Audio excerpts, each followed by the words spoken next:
इस वीडियो में हम गाउसेस थ्योरम के एक बहुत ही इंपॉर्टेंट एप्लीकेशन पे बात करेंगे। वो ये है कि इन्फिनिटली लॉन्ग चार्ज्ड वायर के पास किसी एक पॉइंट में इलेक्ट्रिक फील्ड कितना बनता है, ये हम पता लगाएंगे गाउसेस थ्योरम से। इससे पहले भी हमने इसे डिराइव किया है, लेकिन वो बड़ा लेंथी प्रोसेस था। उस समय हमने किसी भी चार्ज्ड वायर के पास आर्बिट्रेरी पोजीशन पे किसी एक पॉइंट में बने इलेक्ट्रिक फील्ड को पता लगाया था, और साथ ही साथ एक स्पेशल केस हमने कंसीडर किया था कि जब वो चार्ज्ड वायर जो है वो इन्फिनिटली लॉन्ग हो तो क्या होगा। और हमने देखा था कि इलेक्ट्रिक फील्ड का जो इक्वेशन बन रहा है वो कुछ ऐसा बन रहा है। यहां पर ये जो लैम्डा होगा वो चार्ज्ड वायर का जो लीनियर चार्ज डेंसिटी है वो होगा, और ये आर होगा उस चार्ज्ड वायर से उस पॉइंट का, जिस पॉइंट का इलेक्ट्रिक फील्ड हम पता लगा रहे हैं, उस पॉइंट का परपेंडिकुलर डिस्टेंस। तो मान ले ये एक वायर है। देखिए, हमें इस बात पे भी चर्चा करना होगा कि इन्फिनिटली लॉन्ग वायर क्या होगा।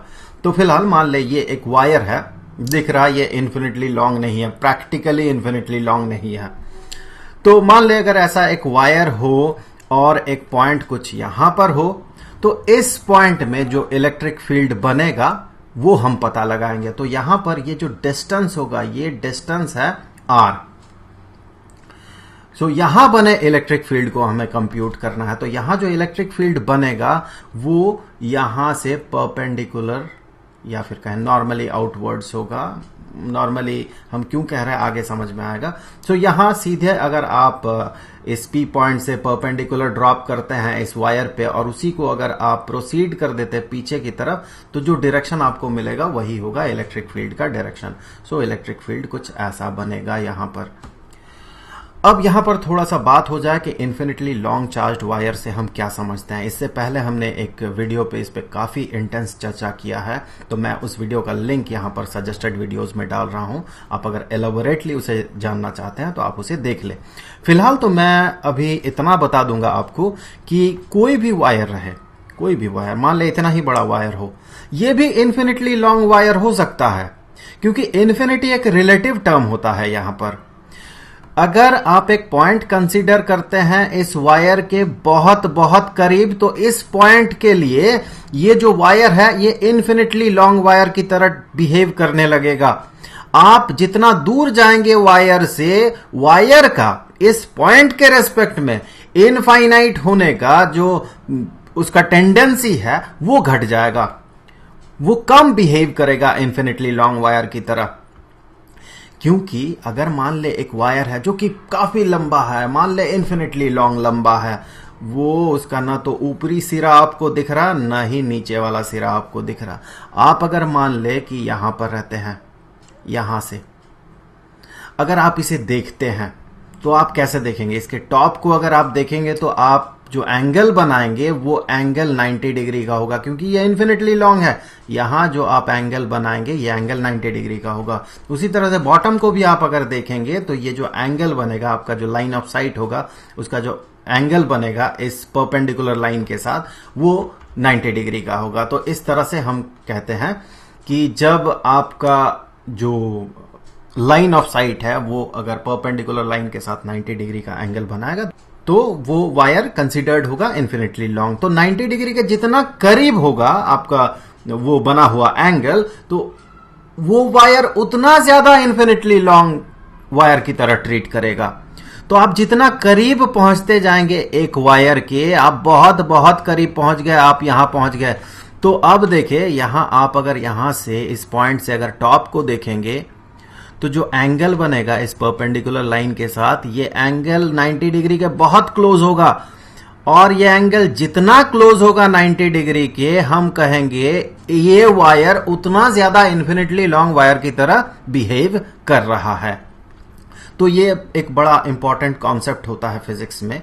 हम हमेशा कहते हैं कि infinitely long charged wire, infinitely long current carrying conductor, या फिर इन्फिनिटली लार्ज चार्ज शीट। तो उनका मतलब यही होता है कि जो पॉइंट होता है वो पॉइंट इन सारे ऑब्जेक्ट्स के बहुत करीब होते हैं। तो उन पॉइंट्स के लिए ये सारे वायर्स हो या शीट हो, कुछ भी हो, वो इन्फिनिटली लॉन्ग या लार्ज की तरह ट्रीट करता है, बिहेव करता है। तो अगर आप ऐसे भी सोचे कि अगर ये वायर इन्फिनिटली लॉन्ग होता है, मान ले एक वायर है जो इन्फिनिटली लॉन्ग है, तो यहां से जो फील्ड लाइंस निकलेंगे वो कैसे निकलेंगे? देखिए, हमें पता है कि फील्ड लाइंस जो निकलते हैं, इसे अगर आप सिलिंड्रिकल माने इस वायर को, तो नॉर्मली आउटवर्ड्स निकलते हैं फील्ड लाइंस। ये हमने इससे पहले देखा था। तो अगर ये नॉर्मली आउटवर्ड्स बाहर की तरह निकलेंगे और हमें पता है कि फील्ड लाइंस एक दूसरे को क्रॉस नहीं कर सकते हैं, तो यहां बीच में मान ले एक फील्ड लाइन इस तरह से बाहर की तरफ निकला है और यहां का जो फील्ड लाइन निकलेगा यहां से, क्या ये ऐसे बाहर की तरह डेविएट कर सकता है? अगर ये बाहर की तरफ डेविएट करेगा तो ये यहां से जो इलेक्ट्रिक फील्ड लाइन निकलेगा वो इसे चूंकि क्रॉस नहीं कर सकता है तो उसे भी डेविएट करना होगा और उसके अगले वाले को और डेविएट करना होगा और डेविएट करना होगा। लेकिन ये तो इन्फिनिटली लॉन्ग चार्ज्ड वायर है ना, तो ये पॉइंट जो है, यहां पर जो पॉइंट होगा, इसका जो वैल्यू है या फिर इसका जो पोजीशन है, अगर आप सिमेट्री से देखें तो इस पॉइंट का भी वही वैल्यू है इस एनवायरनमेंट में और सिमेट्री से ये भी वैसा ही पॉइंट है। तो अगर यहां से, इस पॉइंट से अगर ऐसे निकलेगा फील्ड लाइंस, तो इस पॉइंट से यहां भी ऐसे ही निकलेगा फील्ड लाइंस, क्योंकि इन्फिनिटली लॉन्ग है। आप इस केस में, इस छोटे से वायर के केस में ये नहीं कह सकते थे कि बीच वाला जो पॉइंट है ये सिमेट्रिकली सेम है इस पॉइंट के साथ। ऐसा नहीं है, क्योंकि ये क्लियरली दिख रहा है यहां ऊपर कम जगह है और नीचे काफी ज्यादा लेंथ बचा हुआ है और यहां बीच वाले पॉइंट के लिए दोनों ऊपर नीचे दोनों तरफ बराबर डिस्टेंस है। तो ये सिमेट्री नहीं है। पर यहां पर देखिए, ये सिमेट्रिकल है दोनों पॉइंट्स। तो जब दोनों पॉइंट सिमेट्रिकल होंगे तो दोनों को बराबर ट्रीट करना होगा। यहां से फील्ड लाइन अगर ऐसे नॉर्मली आउटवर्ड्स होगा तो यहां से भी नॉर्मली आउटवर्ड्स होगा। जब यहां से नॉर्मली आउटवर्ड्स होगा तो यहां से निकला हुआ फील्ड लाइन इसे क्रॉस नहीं कर सकता है, क्योंकि फील्ड लाइंस का प्रॉपर्टी है, ये बेसिक प्रॉपर्टी कि एक दूसरे को वो क्रॉस नहीं करते हैं। तो चलिए, बहुत बात हो गया इन्फिनिटली लॉन्ग चार्ज वायर पे। ये कोई भी वायर हो सकता है और जो पॉइंट है वो बहुत क्लोज होगा उस वायर के, तब जाके ये वायर ट्रीट करेगा, उस पॉइंट के रेस्पेक्ट में वो बिहेव करेगा जैसे कि वो इन्फिनिटली लॉन्ग चार्ज्ड वायर है। तो यहां पर ये पॉइंट P है और ये एक वायर है। मान ले कि ये पॉइंट P बहुत करीब है हमें, ताकि चीजें दिखे, समझ में आए, इसीलिए इस पॉइंट को काफी दूर रखा गया है। तो अब हम क्या करेंगे? हमें क्या करना है? इलेक्ट्रिक फील्ड पता करना है, जो कि जिसका कि मैग्नीट्यूड होगा इतना। हम पता लगाएंगे इसे गाउसियस थ्योरम से। तो हमें क्या करना है? गाउसियन सरफेस एक कंसीडर करना, ऐसा गाउसियन सरफेस जो कि इस पॉइंट से पार हो। सो ये पॉइंट उस गाउसियन सरफेस में रहे। तो इस केस में हम जो कंसीडर करेंगे वो एक स्फीयर कंसीडर नहीं करेंगे, इस तरह का एक स्फीयर हम कंसीडर नहीं करेंगे। इसका प्रॉब्लम ये होगा कि इस पॉइंट में जो इलेक्ट्रिक फील्ड है वो तो इस सरफेस के साथ 90 डिग्री बनाएगा, लेकिन यहां से भी कुछ फील्ड लाइंस बाहर निकलेंगे जो कि यहां 90 डिग्री का एंगल नहीं बनाएगा। तो चीजों को आसान बनाने के लिए, गाउसियस थ्योरम होता ही है चीजों को आसान बनाने के लिए, तो चीजों को आसान बनाने के लिए हम कंसीडर करेंगे एक सिलेंडर, कुछ ऐसा।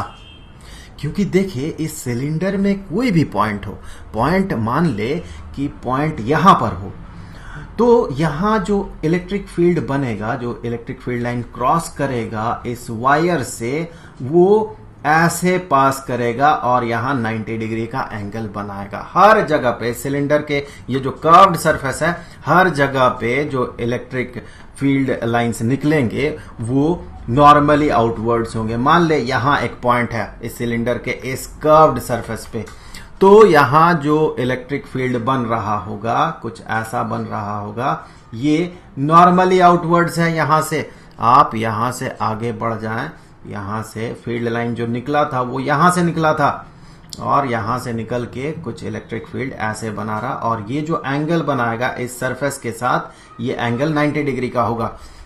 सो हर पॉइंट में इस कर्व्ड सरफेस के जो इलेक्ट्रिक फील्ड बाहर निकल रहा है वो नॉर्मली आउटवर्ड्स निकल रहा है। ये फायदा है यहां पर इस केस में, अगर हम सिलिंड्रिकल गाउसियन सरफेस कंसीडर करें तो जो गाउसियन सरफेस हम चूज करते हैं इसमें भी एक आर्ट है।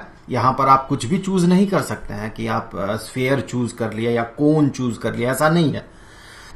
यहां पर देखे 3 सरफेसेस हैं तो तीनों को नाम दे देते हैं। एक तो ऊपर वाला ये जो सर्कुलर सरफेस है S1, और ये नीचे वाला जो सर्कुलर सरफेस है S2, और ये जो कर्व्ड सरफेस है इसे नाम दे देते हैं S3। तो 3 अलग अलग सरफेसेस, तीनों सरफेसेस में अलग अलग फ्लक्स बनेगा। तीनों फ्लक्सेस को जोड़ देंगे तो टोटल फ्लक्स हमें मिलेगा, और गाउसियन सरफेस में बना हुआ जो टोटल फ्लक्स होता है वो डिपेंड करता है वो गाउसियन सरफेस जितना चार्ज को एनक्लोज करके रखा है। यही है गाउस थ्योरम। तो हमें यही करना है। हमें सबसे पहले इस सरफेस में जो फ्लक्स बना, मान ले φ1, इस सरफेस में जो फ्लक्स बना φ3, और इस सरफेस में जो फ्लक्स बना φ2, इन सबको कंप्यूट करना है। उससे भी पहले चलिए गाउस थ्योरम को लिख लेते हैं। According to Gauss theorem, so from Gauss theorem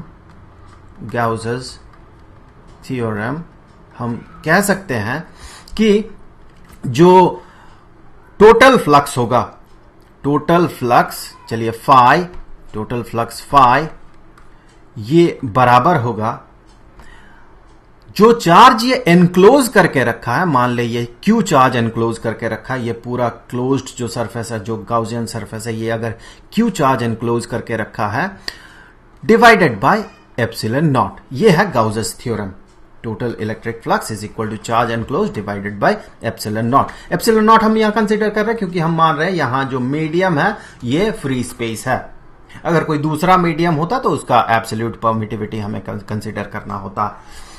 यहां पर कुछ चीजें और, जैसे कि हमने यहां पर देखा था इस इक्वेशन में कि ये जो लैम्डा है ये है लीनियर चार्ज डेंसिटी उस वायर का। तो यहां हम लिख लेते हैं कि ये जो वायर है इसका लीनियर चार्ज डेंसिटी लैम्डा है। साथ ही साथ हमें ये मानना है कि ये चूंकि पॉइंट r डिस्टेंस दूर है तो ये बड़ा ऑब्वियस है, ये जो सिलेंडर होगा इसका जो रेडियस है ये रेडियस r होगा, ये रेडियस है r, और इसका जो हाइट है इस हाइट को कंसीडर करना होगा हमें। तो यहां से इसका जो हाइट है, यहां इसका हाइट है, मान ले कि हमने कंसीडर किया इसका हाइट है h। तो ये जो गाउसियन सरफेस है, ये जो चार्ज एनक्लोज करके रखा है वो कितना चार्ज एनक्लोज करके रखा है, यहां आप देखें तो जो चार्ज ये एनक्लोज करके रखा होगा वो कुछ इतना होगा। ये जो वायर है इस वायर का इतना पार्ट, ये जो मैं अभी ड्रॉ कर रहा हूं, इतना पार्ट इस गाउसियन सरफेस के अंदर है, इस सिलेंडर के अंदर है। ये जो पार्ट है ये अंदर नहीं है, ये बाहर है इस सरफेस के, और ये भी इस सरफेस के बाहर है, इस गाउसियन सरफेस के, जो कि है एक सिलेंडर, एक क्लोज्ड सिलेंडर। तो इतना पार्ट जो है ये इस गाउसियन सरफेस के अंदर है। तो इतने पार्ट में, इस वायर के इतने पार्ट में जितना चार्ज होगा वो होगा एनक्लोज्ड चार्ज। तो देख लेते हैं कितना चार्ज होगा। तो ये जो लेंथ होगा यहां से लेके यहां तक, हमने चूंकि माना है इस सिलेंडर का हाइट h है तो इसका भी हाइट h होगा, या फिर कहें इसका लेंथ जो है, जो हमने ड्रॉ किया है यहां पर लाइन सेगमेंट, वो h होगा उसका लेंथ। और इस वायर का लीनियर चार्ज डेंसिटी जो है ये लैम्डा है। तो इतना सा वायर यहां से लेके यहां तक जिसका की चार्ज डेंसिटी लैम्डा है और जिसका की लेंथ h है, वो कितना चार्ज एनक्लोज करके रखेगा, वो जो चार्ज एनक्लोज करके रखेगा वो बराबर होगा लैम्डा इंटू h के। सो charge is equal to charge density into length, linear charge density into length। so इससे आगे यहां पर हम कह सकते हैं कि ये बराबर होगा h lambda divided by epsilon naught। तो ये गाउस थ्योरम से हम कह सकते हैं कि टोटल फ्लक्स इसके बराबर होगा। अब हम क्या करेंगे, टोटल फ्लक्स को एक दूसरे तरीके से इवैल्यूएट करेंगे। इस इलेक्ट्रिक फील्ड के रेस्पेक्ट में हम इवैल्यूएट करने का कोशिश करेंगे। हमें पता है कि फ्लक्स होता है, किसी भी सरफेस पे बना हुआ फ्लक्स होता है इलेक्ट्रिक फील्ड का सरफेस इंटीग्रल। तो ऑब्वियस ही बात है, अब अगर हम टोटल फ्लक्स अलग तरीके से इवेल्युएट करें तो वहां पर इंट्रोड्यूस्ड हो जाएगा एक नया टर्म जो कि है इलेक्ट्रिक फील्ड, और उसे इसके साथ कंप्यूट कर देंगे तो हमें इलेक्ट्रिक फील्ड के लिए इक्वेशन मिल जाएगा। अब देखिए यहां पर 3 सरफेसेस 3 फ्लक्सेस। हो क्या रहा है यहां पर कि यहां ऊपर वाले सरफेस को अगर आप कंसीडर करें इस सर्कुलर फेस को, तो देखें यहां से जितने भी फील्ड लाइंस निकल रहे हैं, एक तो फील्ड लाइन ऐसे निकलेगा, कुछ फील्ड लाइंस ऐसे निकलेंगे, कुछ फील्ड लाइंस ऐसे निकलेंगे, वो सारे फील्ड लाइंस जो कि इसी सरफेस के थ्रू पार हो रहा है, सारे फील्ड लाइंस ये इस कर्व्ड सरफेस के साथ तो 90 डिग्री का एंगल बना रहा है, इसमें कोई डाउट नहीं। ये जो एंगल होगा ये 90 डिग्री का होगा, यहां पर 90 डिग्री का होगा, ये भी एंगल 90 डिग्री का होगा, कर्व्ड सरफेस पे नॉर्मली आउटवर्ड्स है। लेकिन ये जो ऊपर वाला सरफेस है, इस ऊपर वाले सरफेस पे सारे फील्ड लाइंस टेंजेंट है।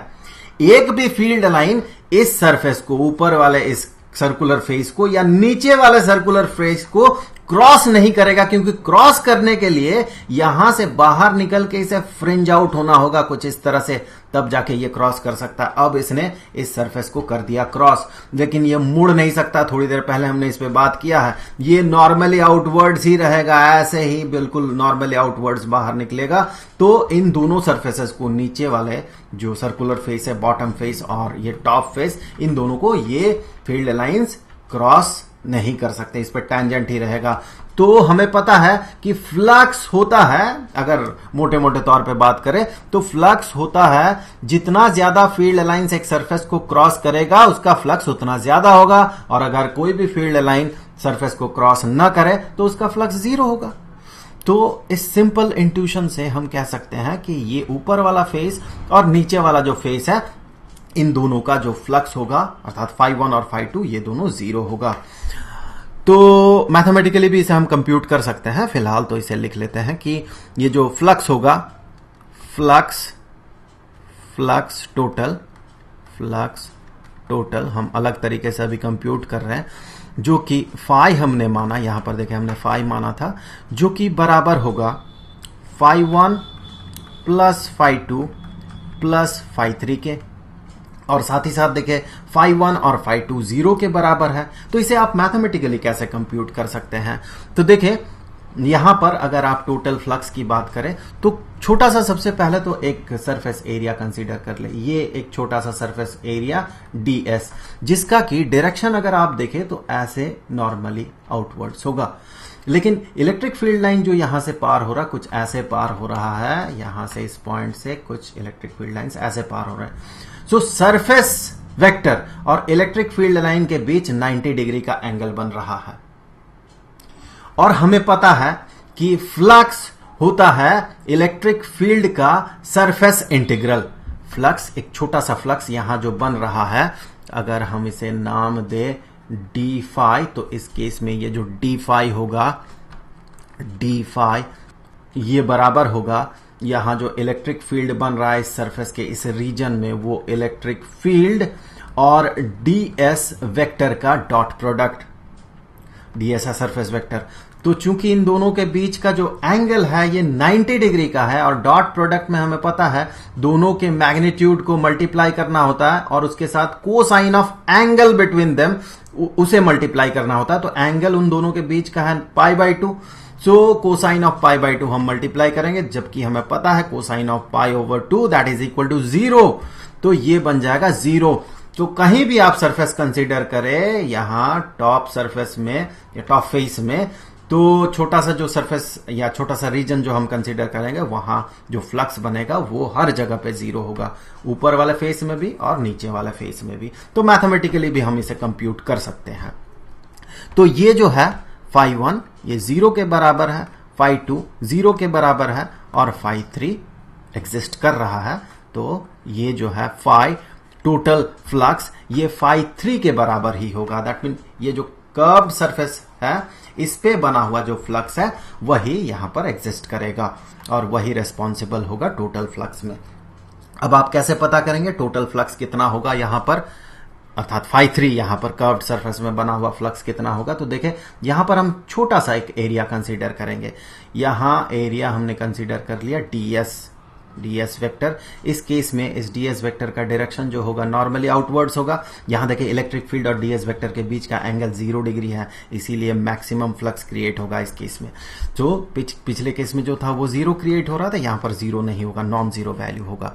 अब हम क्या कर रहे हैं, अब हम फाई 3 को कंप्यूट कर रहे हैं, जो ऑब्वियस सी बात है इसके बराबर है, जो कि इसके बराबर है। सो फाई 3 ये बराबर होगा, देखे किसके, ये हमें इंटीग्रेट करना होगा किसे, यहां पर देखिए छोटा सा जो सरफेस एरिया में बना फ्लक्स है उसे। तो इस छोटे से फ्लक्स को चलिए नाम दे देते हैं, ये हो गया डी फाई। हमने इससे पहले भी कंसीडर किया था डी फाई, तो उसे मिटा देते हैं, हटा देते हैं उन सारे चीजों को। सो डी फाई को हम करेंगे इंटीग्रेट, तो हमें टोटल फ्लक्स मिलेगा। देखें हम किस सरफेस पे इंटीग्रेट कर रहे हैं, हम S3 पे इंटीग्रेट कर रहे हैं। यहां पर हमने ये नहीं कहा कि ये क्लोज्ड सरफेस इंटीग्रल है, ये है नहीं क्लोज्ड सरफेस इंटीग्रल, ये ओपन सरफेस इंटीग्रल है, क्योंकि यहां सिर्फ ये जो सरफेस S3 है जो कि इसका कर्व्ड सरफेस है, ये क्लोज्ड सरफेस बना ही नहीं सकता है, ये ओपन है। आप अगर सिर्फ S3 को कंसीडर करें, यहां से S1 और S2 को हटा दे तो ये तो ओपन बन जाएगा। ये क्या बंद डिब्बा रहेगा या खुला डिब्बा रहेगा। S1 को हटा दे, S2 को हटा दे तो ये खुला डिब्बा हो गया, ये ओपन हो गया, ये क्लोज्ड नहीं है।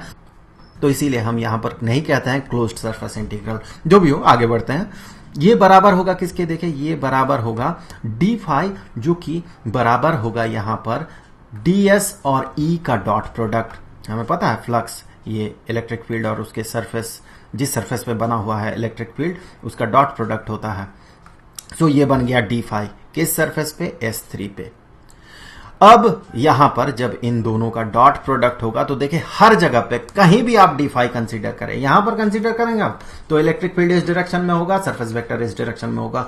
यहां पर कंसीडर करेंगे तो इलेक्ट्रिक फील्ड इस डायरेक्शन में होगा, सरफेस वेक्टर भी उसी डायरेक्शन में होगा। हर जगह पे इलेक्ट्रिक फील्ड और सरफेस वेक्टर के बीच का जो एंगल होगा वो एंगल 0 डिग्री का होगा। और हमें पता है कि ये बराबर होने वाला है E into ds into cosine of 0, जो कि सरफेस ओवर S3 है। सो कोसाइन ऑफ द 0, यहां पर डॉट प्रोडक्ट कर रहे हैं इसीलिए cosine of angle between them हम कंसीडर कर रहे हैं, और हमें पता है cosine of 0 is equal to 1। So यही बन गया इंटीग्रेशन ऑफ E ds, और ये सरफेस है S3 पे। अब आगे देखें यहां E क्या ds पे डिपेंड करेगा या फिर सरफेस के किसी पोजीशन पे डिपेंड करेगा। यहां भी इलेक्ट्रिक फील्ड जितना होगा, इस रीजन में भी इलेक्ट्रिक फील्ड उतना ही होगा, यहां भी इलेक्ट्रिक फील्ड का मैग्नीट्यूड उतना ही होगा, हर जगह पे सेम होगा। क्यों, क्योंकि इस कर्व्ड सरफेस में जो भी पॉइंट है, ये सारे पॉइंट्स इस चार्ज्ड वायर से सेम परपेंडिकुलर डिस्टेंस दूर है, और ये वायर इंफिनिटली लॉन्ग है। सिमेट्री से अगर देखें सारे पॉइंट सिमेट्रिकल है, तो हम कह सकते हैं E S पे डिपेंडेंट नहीं है, इंटीग्रल के बाहर ले जाए तो इससे आगे हम कहेंगे E into integration of ds, integration of ds over S3। सो अगर सारे ds's को, जितने भी S3 में अर्थात इस कर्व्ड सरफेस में जितने भी ऐसे छोटे छोटे ds's पॉसिबल हैं, सबको अगर जोड़ दे तो हमें क्या मिलेगा, हमें मिलेगा टोटल ये कर्व्ड सरफेस एरिया जितना होगा उतना। सो S3 में ds को अगर इंटीग्रेट करें तो हमें मिलेगा कर्व्ड सरफेस एरिया इस सिलेंडर का। सो E इंटू इस सिलेंडर का कर्व्ड सरफेस एरिया, जो कि है 2 into pi into r into h। तो ये हो गया फाई 3, और जो कि होगा इसके बराबर, और ये होगा इसके बराबर। तो यहां से आप कंप्यूट कर सकते हैं। मैं यहां इक्वेशन लिख देता हूं, ये हो गया इक्वेशन 1, और यहां से हो गया ये इक्वेशन 2, और यहां से हो गया इक्वेशन 3। देखिए इक्वेशन 3 से फाई 3 का वैल्यू इक्वेशन 2 में डाले तो हमें फाई का वैल्यू मिलेगा, फाई का वैल्यू वहां से इक्वेशन 1 में डाले तो हम इसे इस तरह से कंप्यूट कर सकते हैं कि ये जो टर्म है ये इसके बराबर होगा। एक बार बराबर करके देखते हैं वैल्यू क्या आएगा E का। तो इससे आगे हम कहेंगे सारे इक्वेशन को मिलाने से, इक्वेशन 1 2 3 को मिलाने से E into 2 pi r h is equal to h into lambda over epsilon naught. तो इससे आगे हम कहेंगे E जो कि इलेक्ट्रिक फील्ड का मैग्नीट्यूड है, जिसे कि हमें पता लगाना है, ये हो जाएगा, यहां से सबसे पहले h को कैंसिल कर लेते हैं, ये h और ये h कैंसिल हो जाएगा, तो E बराबर हो जाएगा 1/2 r into lambda over epsilon not. इसे थोड़ा अरेंज कर लेते हैं। इसे किस तरह से अरेंज कर सकते हैं? इससे आगे हम कहेंगे electric field is equal to 1/, चलिए 2 पाई के जगह हम लिखते हैं 4 पाई, न्यूमरेटर में हमें 2 मल्टीप्लाई करना होगा क्योंकि 2 पाई के जगह हमने 4 पाई लिखा है, इंटू आर के जगह हम लिखे एप्सिलॉन नॉट, इस एप्सिलॉन नॉट को और आर को यहां पर लिख लेते हैं, यह बेहतर दिखेगा। और न्यूमरेटर में बचा लैम्डा और हमें 2 मल्टीप्लाई भी करना था तो 2 कर दिया हमने मल्टीप्लाई।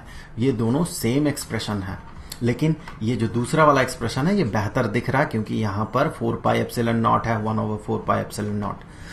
ये बन गया इलेक्ट्रिक फील्ड का मैग्नीट्यूड किसी भी इन्फिनिटली लॉन्ग चार्ज वायर के करीब किसी एक पॉइंट में, जबकि उस चार्ज वायर में जो चार्ज है वो लीनियर चार्ज डेंसिटी उसका लैम्डा है, और जो पॉइंट हम कंसीडर कर रहे हैं वो उस लॉन्ग वायर से r डिस्टेंस दूर है, उसका परपेंडिकुलर डिस्टेंस उस पॉइंट का उस वायर से वो है r। तो ये रहा गाउस थ्योरम का एक बहुत ही इंपॉर्टेंट एप्लीकेशन।